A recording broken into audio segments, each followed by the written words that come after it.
Assalamualaikum warahmatullahi wabarakatuh. Jumpa lagi di Good Night YouTube channel. Apa kabar nih teman-teman? Semoga kalian yang menonton video ini selalu diberi kesehatan dan dilancarkan rezekinya. Pada kesempatan kali ini aku akan menceritakan pengalaman horor dari pendaki Gunung Cikuray. Kisah ini dialami oleh dua orang, yaitu Ferry dan Risan, ketika melakukan pendakian ke gunung tersebut. Jadi selama melakukan pendakian itu, mereka berdua ini sempat mengalami beberapa kejadian aneh, dan mereka juga sempat diganggu oleh penunggu gunung tersebut. Untuk cerita lebih lengkapnya silakan simak video ini sampai selesai.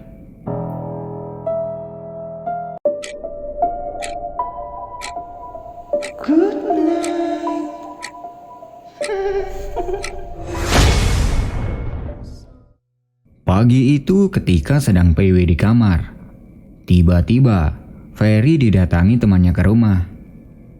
Sebut saja temannya itu adalah Risan.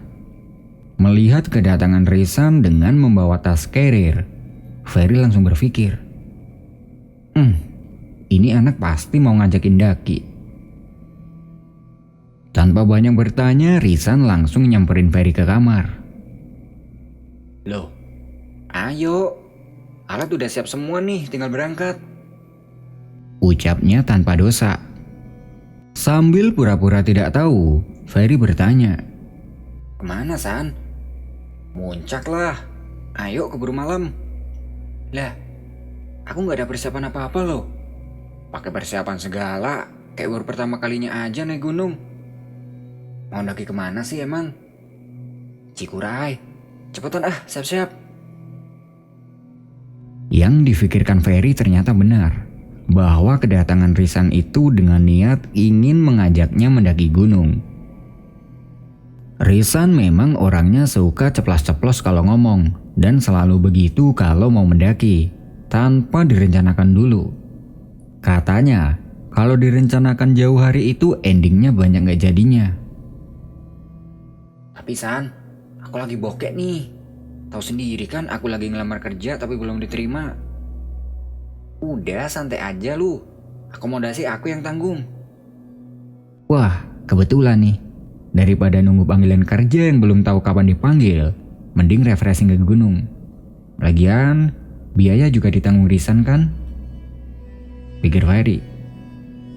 3 bulan setelah wisuda, Ferry memang sedang nganggur.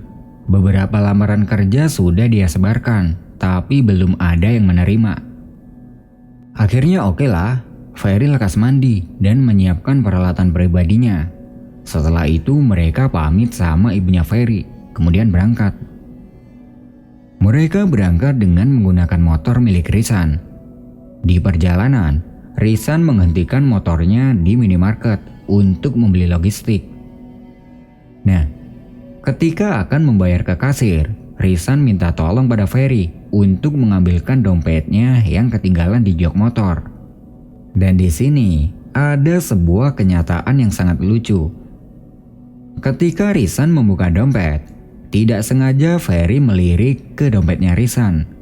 Dan di dompetnya itu terlihat ada KTP orang asing. Namanya adalah Muhammad Nasir. Ferry langsung bertanya, San, itu KTP siapa yang kamu bawa? KTP ku lah, masa iya KTP ayahku? Lah kok, namanya kok Muhammad Nasir? Risan cuma nyengir aja. Setelah dibayar, mereka berdua keluar dari minimarket. Dan sesampai di luar, Ferry tanya lagi ke Risan. San, nama lu aslinya Nasir ya? Apaan sih lu? Tanya mulu. Lah, jauh banget loh. Nasir jadi Risan. Ya enggak lah. Nasir coba dah lu baca dari belakang. Setelah dipikir-pikir, ternyata benar. Risan itu adalah nama kebalikan dari Nasir. Di situ Ferry ketawa bahagia, dan dia juga tidak menyangka Setelah lama kenal sama Risan, baru kali ini dia tahu nama aslinya. Logistik mereka masukkan ke dalam jok motor dan sebagian dimasukkan ke dalam tasnya Ferry. Setelah itu, mereka lanjut berkendara menuju ke base camp Gunung Cikuray via pemancar.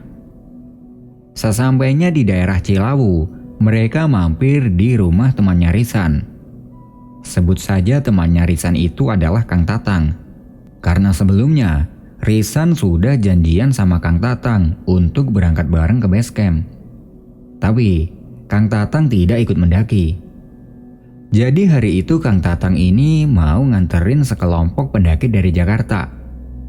Bisa dibilang Kang Tatang ini punya travel dan biasa mengantarkan pendaki dari luar daerah kalau mau ke Gunung Cikuray via pemancar.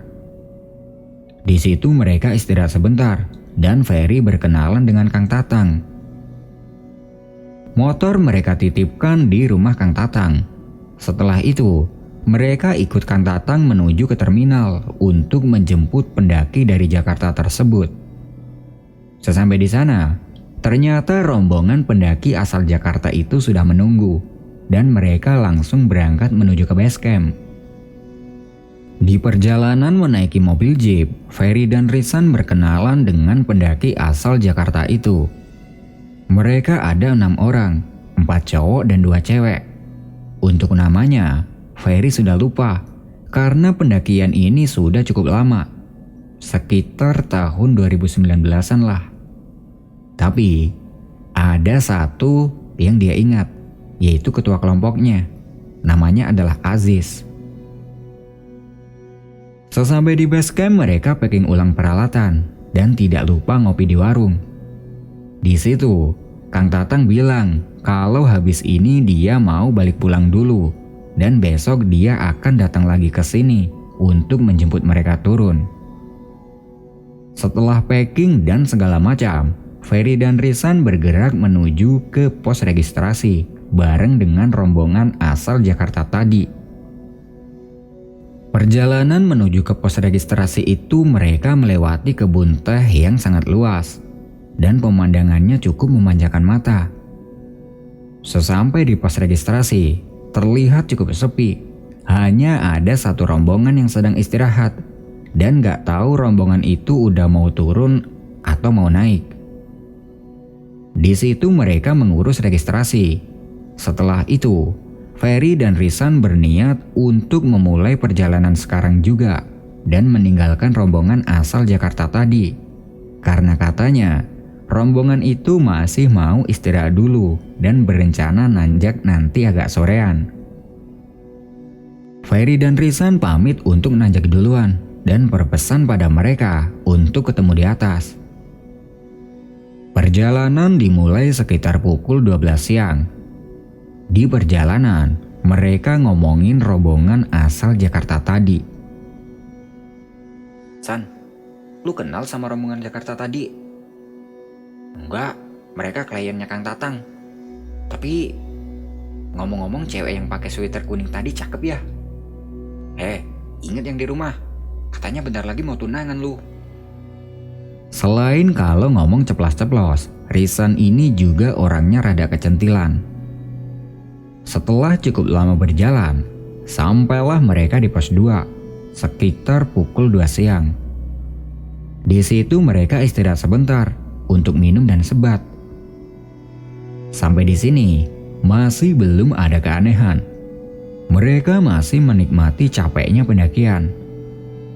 Setelah cukup istirahat, perjalanan kembali dilanjutkan. Dan singkat cerita, sampailah mereka di pos 6 kurang lebih pukul 8 malam. Kondisi di pos 6 waktu itu sangat sepi, tidak ada pendaki lain satupun. Dan beruntungnya, malam itu tidak ada tanda-tanda kemunculan Bagas. Udah pada tahu Bagas kan? Sosok penghuni Gunung Cikuray alias babi hutan yang selalu mengganggu pendaki Gunung Cikuray. Karena waktu itu sudah capek dan hari juga sudah malam, mereka memutuskan untuk camp di pos 6 saja, sekalian menunggu rombongan asal Jakarta tadi. Urusan sepi tidak ada pendaki lain satupun, mereka mikirnya mungkin pendaki lain pada camp di pos 7 atau di pos bayangan. Tas carrier mereka taruh di atas tanah dan barang-barang dikeluarkan. Setelah itu mereka mendirikan satu tenda dan masak makanan. Nah, baru saja mereka masak, tiba-tiba dari arah hutan terdengar ada suara berisik. Krusek, krusek. Spontan Ferry langsung menyorotkan senter ke arah berisik itu. Dan ternyata di sana ada seekor bagas yang sedang memantau mereka masak. Rizan yang cukup pemberani, dia berusaha mengusir si bagas hingga akhirnya dia pergi. Setelah selesai masak, mereka makan-makan di dalam tenda. Karena kalau makan di luar tenda, takutnya si bagas ini datang lagi karena mencium aroma masakan mereka. Setelah selesai makan, mereka kembali keluar tenda untuk menikmati udara dingin sambil minum kopi. Pendaki asal Jakarta tadi kok belum sampai ya? Masih di jalan mungkin. Ntar juga kelihatan kalau udah sampai di sini. Nah, pas lagi asik-asik ngobrol, tiba-tiba terdengar ada suara seperti batu yang dilemparkan ke gubuk kayu sebelah tenda mereka. Jadi di pos 6 ini ada sebuah bangunan semacam gubuk gitu, dan gubuk itu biasa dipakai orang jualan. Klotak. Disusul suara orang bersiul. Ferry langsung merinding, dan spontan mereka langsung melihat ke arah gubuk tersebut. Apa tadi, San? Tanya Ferry dengan gugup. Rizan masih memperhatikan gubuk itu. Gak tahu. Ranting kayu mungkin yang jatuh. Jawab Rizan sambil memperhatikan gubuk tersebut.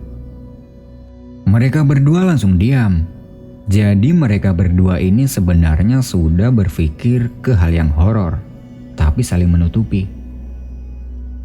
Biarin aja lah, suara bagas mungkin. Ucap Rizan. Mereka lanjut ngobrol lagi. Dan selang beberapa menit kemudian, kejadian yang sama terulang lagi. Tapi kali ini lebih keras. Jadi gubuk itu seperti ada benda berat yang jatuh menimpa gubuk. Mereka lanjut ngobrol lagi. Dan selang beberapa menit kemudian, kejadian yang sama terulang lagi. Tapi kali ini lebih keras. Jadi gubuk itu seperti ada benda berat yang jatuh. Tidak lama kemudian, disusul orang yang bersiul. Spontan mereka berdua langsung melihat ke arah gubuk lagi. Tapi di sana tidak ada tanda-tanda benda jatuh. Di sini Ferry semakin merasa merinding. Logikanya, ngapain orang bersiul malam-malam gini? Rizan masih memperhatikan gubuk. Dan karena penasaran, dia mendatangi gubuk tersebut sambil membawa senter. Ada apa, San? Gak ada apa-apa kok. Jawab Rizan sambil menyoroti keadaan sekitar gubuk. Nah, ketika Rizan sedang sibuk mengamati gubuk, tiba-tiba terasa ada yang menarik jaketnya Ferry dari belakang. Merasakan itu, Ferry hanya diam. Ini siapa yang tarik-tarik jaketku? Pikirnya. Karena mungkin jaketnya ini tersangkut sesuatu, pelan-pelan dia nengok ke belakang. Dan di bawah terlihat seperti ada sesuatu yang pergi dengan cepat. Jadi pas dilihat, sekilas ada sesuatu yang langsung pergi dari jaketnya Ferry. Karena takut, Ferry memanggil Rizan. Udah, San, biarin aja, San. Ada ranting jatuh mungkin tadi. Rizan kembali ke tempat duduknya. Dan baru saja Rizan duduk, ada sesuatu yang jatuh di depan mereka. Mereka langsung memperhatikan itu pakai senter. Apa ini, San? Gak tahu. Setelah dilihat-lihat, ternyata yang jatuh itu adalah tulang kepala ayam. Mereka tidak berani mengambil atau membuang tulang itu, hanya dibolak-balikin saja pakai ranting. Kemudian tulang kepala ayam itu disikirkan sama Risan. Di sini, mereka sudah mulai merasa ada yang tidak beres. Mereka merasa kalau ada yang sengaja berbuat usil pada mereka. Mereka yang gak kasat mata maksudnya. Akhirnya malam itu mereka memutuskan untuk masuk ke dalam tenda dan tidur. Tapi sebelum tidur Risan memasang 2 senter di kanan dan kiri tenda untuk penerangan dan untuk berjaga-jaga kalau nanti tiba-tiba ada si Bagas yang datang. Sekalian kalau nanti rombongan asal Jakarta itu sampai di sini agar mereka tahu. Karena kalau dikasih penerangan gitu kan bisa kelihatan bayangannya dari dalam tenda. Setelah selesai pasang penerangan, mereka berdua masuk ke dalam tenda untuk tidur. Dan tidak tahu kenapa, malam itu Ferry tidak merasa ngantuk sama sekali. Di dalam tenda dia hanya toleh-toleh aja sambil mainan HP. Setelah cukup lama main HP, terdengar ada suara. Kretek, buk. Seperti ranting kayu patah yang jatuh tepat di sebelah tendanya. Waduh, ranting jatuh nih. Gawat kalau sampai kena tenda. Pikir Ferry. Tidak lama kemudian, terdengar lagi ada suara yang sama dari arah yang sama. Ferry yang khawatir ranting itu mengenai tendanya, dia langsung keluar tenda untuk mengecek keadaan. Tapi di dekat tendanya itu tidak ada tanda-tanda ranting kayu sama sekali. Perasaan tadi ada ranting jatuh dah. Tapi kok gak kelihatan ada. Pikir Ferry. Tidak lama kemudian, suara ranting patah itu terdengar lagi. Tapi dari arah yang cukup jauh dalam hutan. Apa iya suara yang tadi itu dari sana? Tapi kok tadi rasanya deket banget sama tenda. Jadi kalau di dalam tenda itu suaranya terdengar dekat, tapi kalau di luar tenda terdengar sangat jauh. Ferry menyorotkan senter ke sumber suara itu, dan ketika dilihat di dalam hutan itu, ada sosok putih yang menjulang tinggi. Tingginya setara dengan pepohonan. Kalau dibilang poci atau kunti, kayaknya itu bukan. Jadi sosoknya itu seperti orang yang mengenakan jubah putih. Tidak besar, tapi sangat tinggi. Melihat keberadaan sosok itu, Ferry cepat-cepat kembali masuk ke dalam tenda karena takut. Di dalam tenda, dia berusaha untuk tidur, hingga akhirnya dia bisa tertidur. Nah, nggak tahu jam berapa, Ferry ini terbangun lagi, karena dia mendengar ada suara berisik dari luar tenda. Suara itu seperti cewek yang sedang ngomel-ngomel gak jelas, pakai bahasa Sunda. Dengan setengah ngantuk, Ferry berpikir, ini orang ngapain ngomel-ngomel? Apa mungkin itu pendaki dari Jakarta tadi ya udah sampai di sini? Ferry cuek saja, karena memang dia ini dalam keadaan ngantuk. Sleeping bag dia tarik sampai menutupi kepala dan melanjutkan tidur. Belum sampai tertidur lagi, terdengar juga ada suara banyak orang yang baru datang. Mereka ngomongin apa gitu Ferry gak paham dan gak begitu jelas.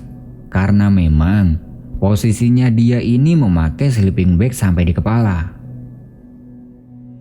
Pagi pun tiba. Pagi itu mereka berdua bangun dan langsung keluar tenda untuk membuat kopi.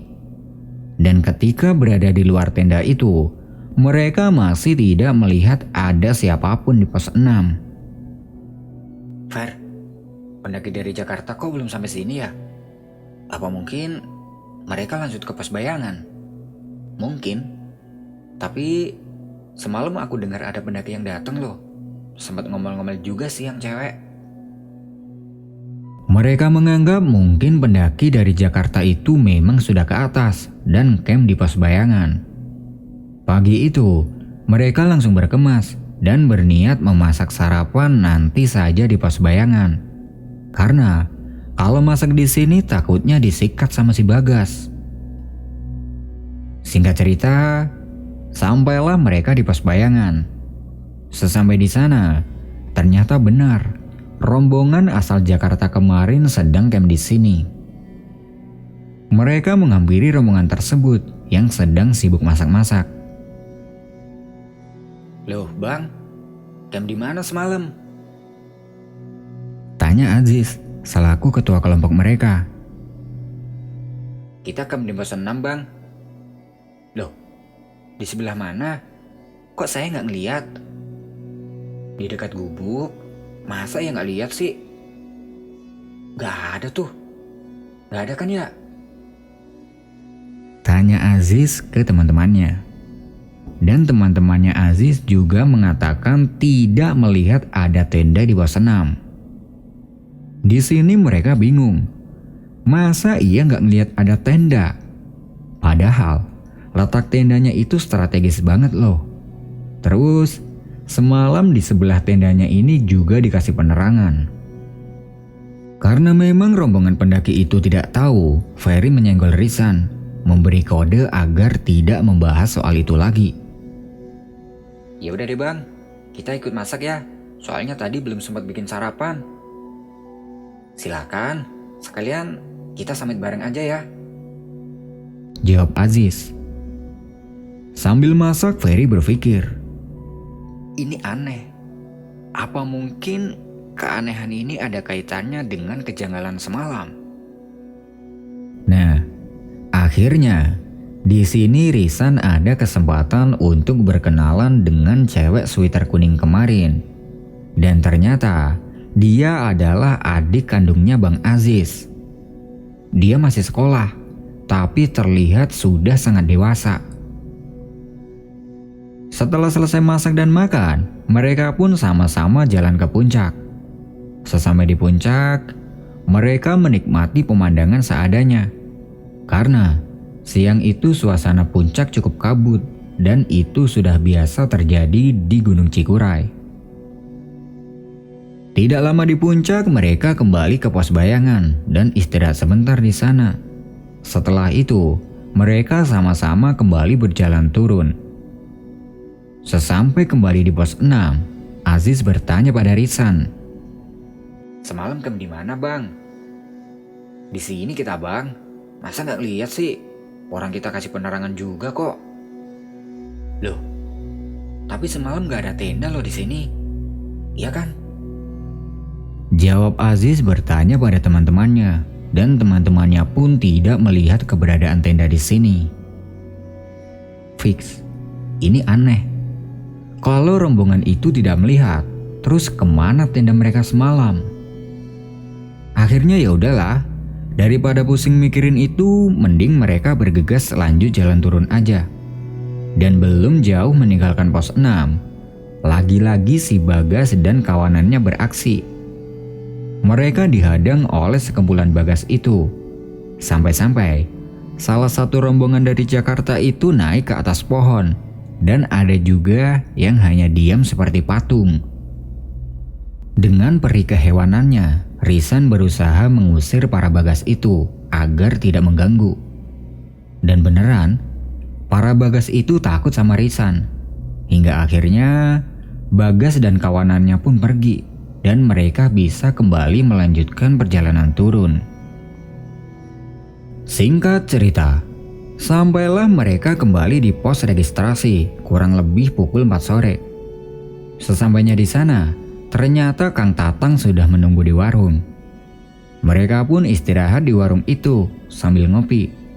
Setelah itu, Ferry dan Rizan ikut mengantarkan rombongan asal Jakarta itu kembali ke terminal dan berpisah di sana. Ferry dan Rizan kembali ke rumah Kang Tatang dan menginap semalam di sana. Malam harinya, Ferry menceritakan keanehan selama di gunung itu pada Kang Tatang. Dan Kang Tatang cuma nanggepinnya biasa aja. Udah biasa itu mah, namanya juga gunung. Mungkin mereka mau kenalan sama kalian. Ucap Kang Tatang dengan santai. Singkat cerita, keesokan harinya mereka kembali pulang ke Ciamis dan tidak lupa mengucapkan terima kasih banyak pada Kang Tatang karena sudah mau memberi tumpangan dan penginapan. Nah, itu tadi adalah pengalaman horor yang dialami oleh Ferry dan Risan ketika melakukan pendakian ke Gunung Cikuray. Terima kasih buat teman-teman yang udah nonton video ini sampai selesai. Aku pamit undur diri dulu ya. Good night and see you next time.